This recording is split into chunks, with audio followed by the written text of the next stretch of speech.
Right, welcome back to another episode of Red Tinted Glasses. We've got our ever popular guest, Michael Monin.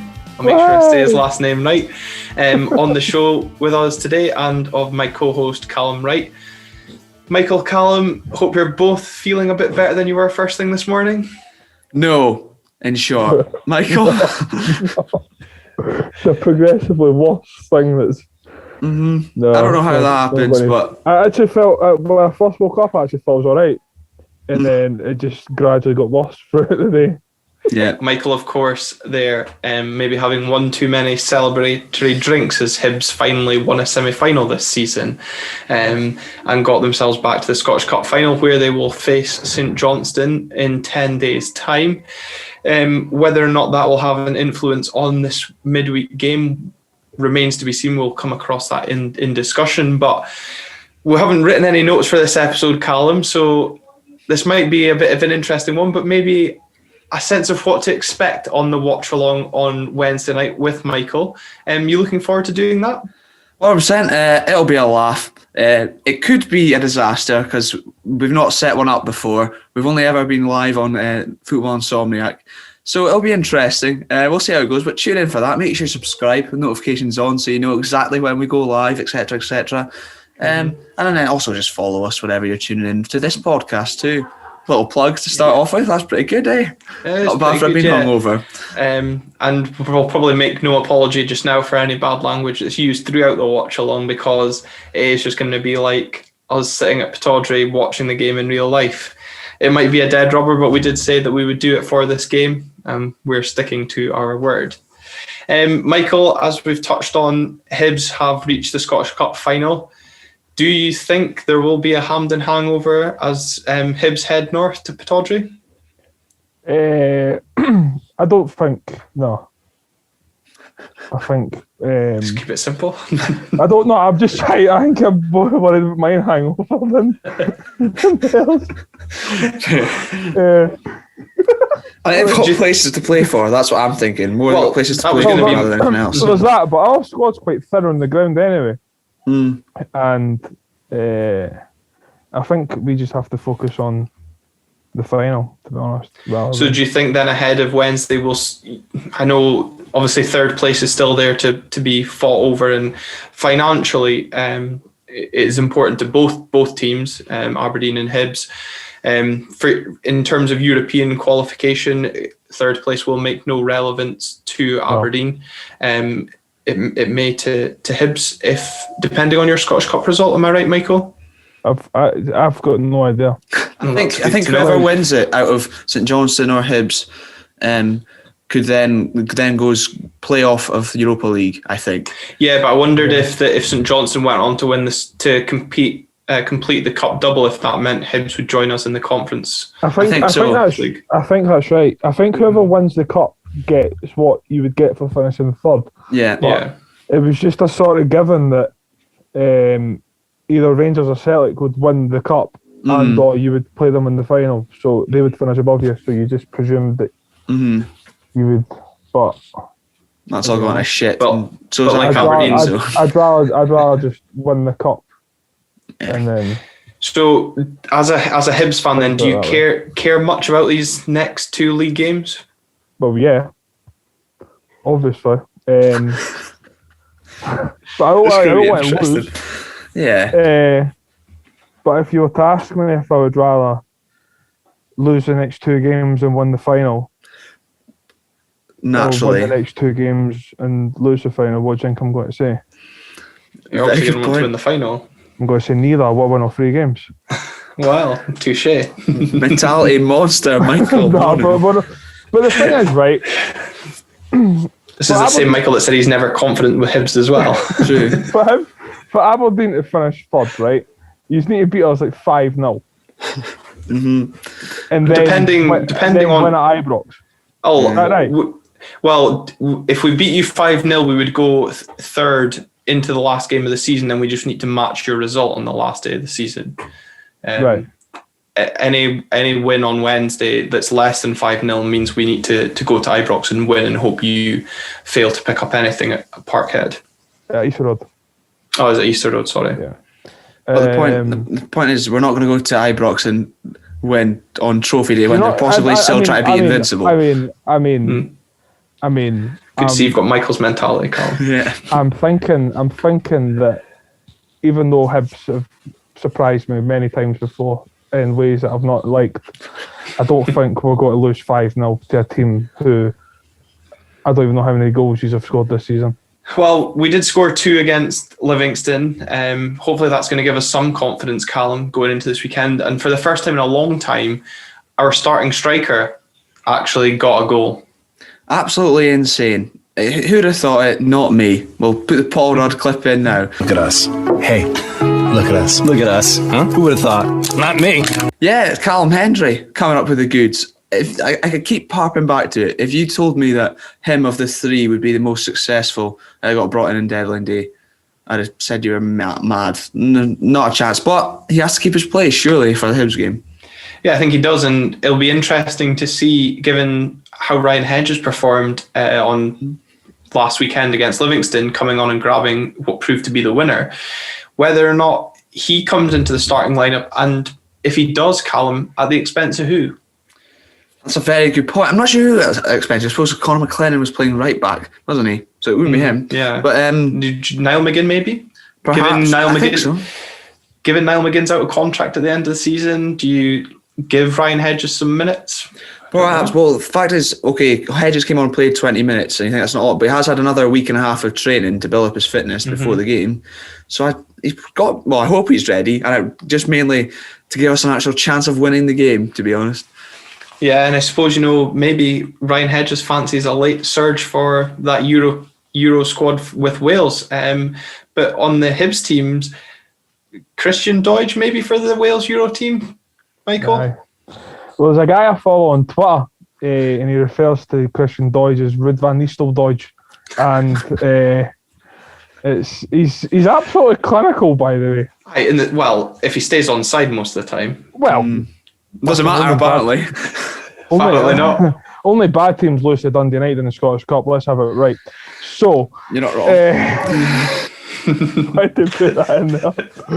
It's all right. I'm just going to save it in case you bottle the final. What, against Dundee United? No, bottle the final against St Johnstone. Well, because you usually have got a great record against them I so hate far them. this season. I actually hate them. Liam Craig will score the winner. I've got Michael O'Halloran score the winner. Right, on to Aberdeen Hibs. What did you even ask me? If you think Doidge's scoring form could earn him a call up to the Euros? I don't know, because he's not played for them before, has he? I think he's been in squads. I don't think he's played. Yeah. Yeah. I mean, they might take him. I wouldn't be surprised if they took him. But Especially now it's 26-man squads. yeah, I don't beat me think. to it there. I mean, I don't think he'll be the main man. No. And your other Hampden hero, Kevin Nisbet, obviously, as Calum's rightly said, their squad's being extended to 26, maybe trying to grab Steve Clarke's attention. Although, with you saying that maybe the focus will be on the final, do you think there's a possibility that Jack Ross might rest some of these guys like Nisbet, Doidge, Boyle, Irvin? I think he'll rest Nisbet, because Nisbet's had like a niggling injury the last few weeks. And so I don't think he never played them last week against St Johnstone. Obviously thinking about yesterday. No point in risking him. No. Obviously knew he wanted to create a bit of interest ahead of Wednesday's game. And I don't know if he'll put Marciano back in goal either with that Macy. Because You signed a new 2-year deal this week, I saw. I don't really know what I think about that. No. Probably not seen enough of him, to be fair. No, I've seen enough of him. Oh, yeah, okay. Any goalie that doesn't come for crosses is not Not to be trusted. It's a red flag for me, I'm afraid. Well, Calum, speaking of keepers that have signed new deals, Gary Woods is going to officially join the Dons in the summer on a 2-year deal. Happy with that news? I think so. He's come in and he's been a good depute to Joe Lewis. I think I've said that right there. And I'm telling you, it wouldn't surprise me if he keeps the number one spot because he can play with his feet. And that's what Stephen Glass is all about, apparently, playing out from the back, that kind of thing. It wouldn't surprise me. But then if he does then cock up, gets dropped, bring Joe back in. It's not exactly a bad replacement, is it? I'm quite happy with that going forward, those two. Yeah, I think, it's been a solid replacement for Joe Lewis in recent weeks. Obviously, we didn't see Joe Lewis make the bench against Livingston. Probably cup game was viewed as maybe a bit more important to have the backup keeper or your known first team keeper on the bench just in case something went wrong. But I mean, it went so badly wrong that we couldn't even call on him to prevent things. But defensively, we haven't been overly sound in recent weeks. Obviously, still not kept a clean sheet under Stephen Glass.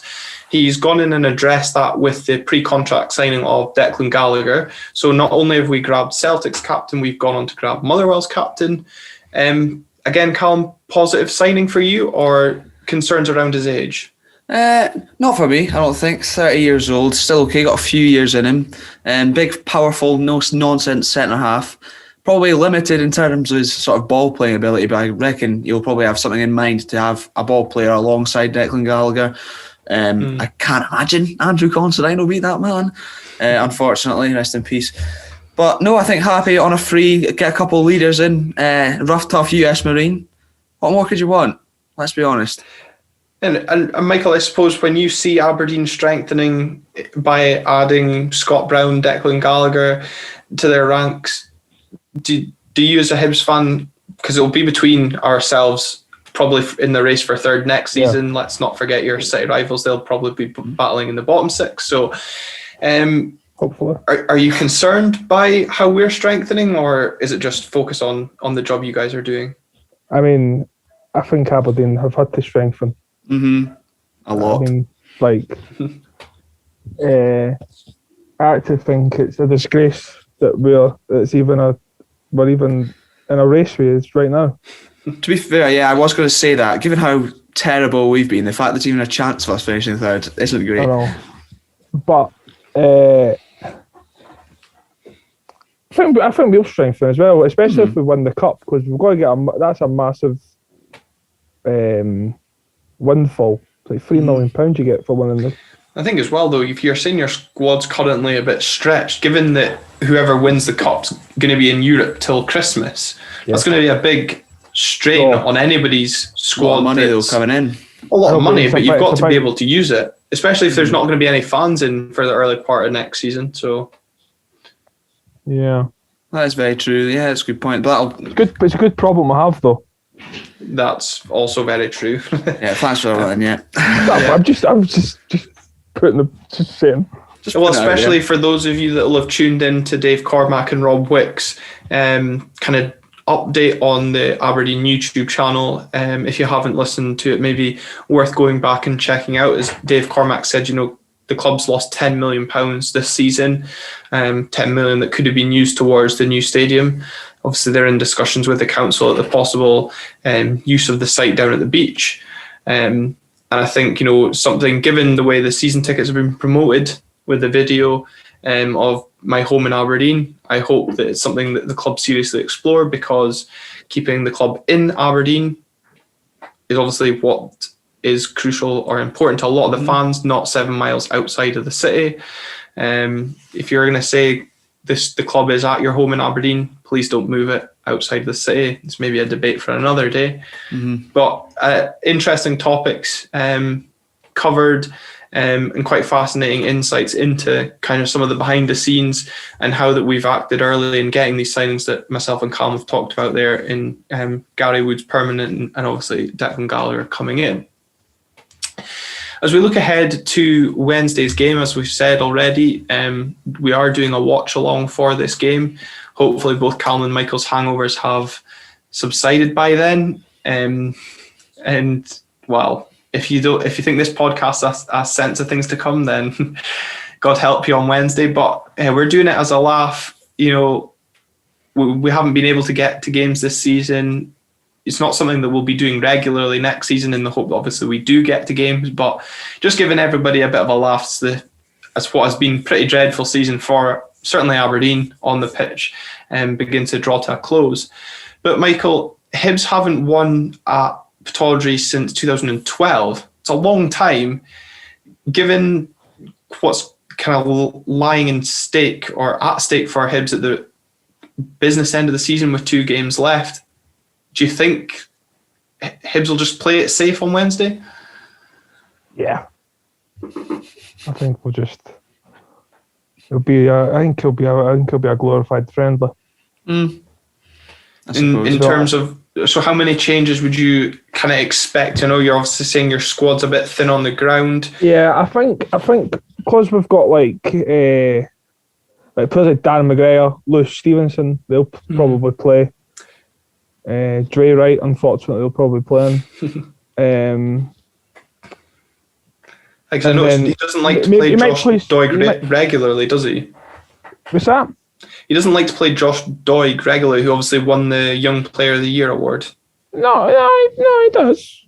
No, he does. He just looks after him a wee bit, I think. Yeah. He doesn't like to... Bit of protection. He's only 18. Mm-hmm. It's just absolutely outrageous. Great player for being so young, to be fair. Yeah, he is really... I've really enjoyed watching him. But I think he'll probably won't play. I think he'll play some of the players that haven't been playing, just to give them a chance. Give them a chance to impress for the cup final. Aye. Yeah, because the players that have played all season, they don't really need to make much impression to get a starting position. Yeah, and I suppose given that it's Wednesday and then at the weekend, it's maybe Hibs might view this game as a chance to rest players, because probably the expectation from the Hibs camp is that we won't go to Ibrox and take anything. So even if they do lose on Wednesday, probably they've done enough, especially with the goal difference, to secure that third place. And even if it was to happen that you finished third, if we win the cup, it doesn't even matter. Exactly. I mean, the only benefit just now for Aberdeen finishing third is that probably is, I think, about £200,000 to £250,000 in finance of league positions. But as you know, you've both already identified there, Hibs will be probably trump that in terms of windfall from European football till Christmas if they go on to win the Scottish Cup. I would like to finish third just to get that extra bit of money as well. But the priority for me is winning the cup. Mm-hmm. And Calum, Michael's saying that Hibs might look to play some fringe players. We've seen some encouraging performances since Stephen Glass has come in, players with points to prove in terms of either winning a new deal or impressing new suitors. Do you think we will see again another continued encouraging performance? And, you spoke about like Ryan Hedges said, who would he come in for? A player who came in for Dean Campbell in midfield against Livingston, Dylan McGeoch, hugely impressive. No reason why he shouldn't be starting again against his former side. Yeah, for me, I think Dylan McGeoch probably keeps his place. Good performance, and with sort of Scott Brown coming in and a lot of centre midfielders already, he's got a position to play for, along with a lot of other players who've got points to prove, and whether it's earning a new deal here or elsewhere, as you said. And even the players who aren't under contract for next season, there'll be a lot of competition for places. So in these last 2 games, very important to put in good performances. And I suppose if you look at the top end of the pitch, we've had the 3 strikers on loan. Flo Canberry, which Michael takes great pleasure in watching him be terrible for us. Can't even bear to look at him. I'm surprised he hasn't texted me, I told you so, most of the time. Well, I think he did during the Dumbarton game. But again, maybe with a point to prove against, like you said in a previous episode, Calum, against 2 of his former teams in the next 2 games. Calum Hendry potentially missing out on 2 Cup Winners' medals this season to earn a deal at Aberdeen next season. Michael smirking away there. Not going to bite to that, I'm sure. But Fraser Hornby picking up yet another injury. Maybe we won't see him for the rest of the season. So a deal that I had high hopes for, but hasn't worked out. He's probably the one I was most excited for. Okay, I hadn't seen him play before, but good record for the under-21s. But yeah, plagued by injuries, it seems, not great. And the fact he even tried to carry on walking, let alone carry on playing after he went off injured, was mental to me. But yeah, it'll be interesting to see how Flo Canberra does. Obviously, he did get an assist against Livingston. He seems really inconsistent. When he does stuff like that, looks brilliant, and then he'll be anonymous the next game. I hope that's not the case, and I hope he scores the winner. That would be nice, wouldn't it, Michael? Silence. Okay. That's no comment. I just don't like him. But it's been interesting though, Calum, because we've been playing him as a left winger, not a striker. He's so slow. He showed a good turn of pace in setting up Ryan Hedges at the weekend against Livingston, I thought. Nah, he's not going to say a nice thing about him, is he? No, he's not. I never saw the game. All right, Arsene Wenger. Didn't see it. I didn't see it. I prefer not to speak. But I suppose it's going to be an interesting one, because if we do get a result, it keeps those slim chances of third alive. Mm-hmm. Do you see us getting a result, Calum? I don't see us turning Hibs over 5-0, even if they do rest players. But I suppose it depends if that bomb scare Ryan Porteous is in. I can't see us getting a 5-goal deficit, in all honesty. I think we could win. I think we could take it. Games against Hibs have been interesting this season. I think we'll see another one. I suppose we've got Pride to play for as well. I mean, another thing. Mm-hmm. It'll be interesting. I think it'll be an interesting one, and it'll be an interesting watch along. Maybe not high quality, but it'll be just interesting. Anything to go by, it definitely won't be high quality. It'll be interesting one way or another. And Michael, from a Hibs perspective, I don't really know how to view this from you guys. Given your result yesterday, I do feel that all eyes, fans and players will be on Hampden, but that can work one of two ways. Either they take their eye off the ball in terms of trying to protect themselves, or as you say, those fringe players go, well, I'm wanting a place in that starting 11, I'll go and put in a performance. Yeah, I mean, I think the trick is to not overthink it. And when, like other times when we won it in 2016, we were playing the playoff games like till the week before, and we got beat through Falkirk, and then, which is not obviously ideal preparation, but the point is, like, I think when you try and if you rest your players too much, or if you play your players and like tell them to not get too stuck in or to not take on the man or whatever, you're actually more likely to get injured by like freak accident rather than just playing normally. I think we'll make a few changes. We'll probably play two different teams on Wednesday and then again on the Saturday, but we'll like swap, like it'll be like a pre-season friendly. Yeah, I suppose given chop and change the team. But I think a few will just stay in. And given how well Derek McInnes got the better of Jack Ross in his time in charge of Aberdeen, it'll be interesting to see how Stephen Glass gets on Wednesday night. It's certainly going to be an interesting game. Is there much riding on it? I suppose. No. Like we've both said, pride for both teams. Certainly bragging rights, I guess, between the three of us. I think that's what it is. I think we care more than the players. Probably. No, probably. But like there'll be more tension in the watch along than there will be on the park. Yeah, definitely will be. And well, Michael, I hope you feel better by Wednesday. But thanks for taking thanks very much for taking the time to join us this weekend. And Calum, likewise, I hope your hangover subsides by Wednesday. And like you said, I hope those that are watching, listening, make sure you subscribe on the YouTube channel. I'll be putting this up. Yeah, we are, yeah. As that is where we will be live. We will try and work it so that we can stream it on the Twitter page at @RTG_podcast. But if not, make sure you are subscribed, as Calum said, with notifications on to the YouTube channel. And we will see you on Wednesday.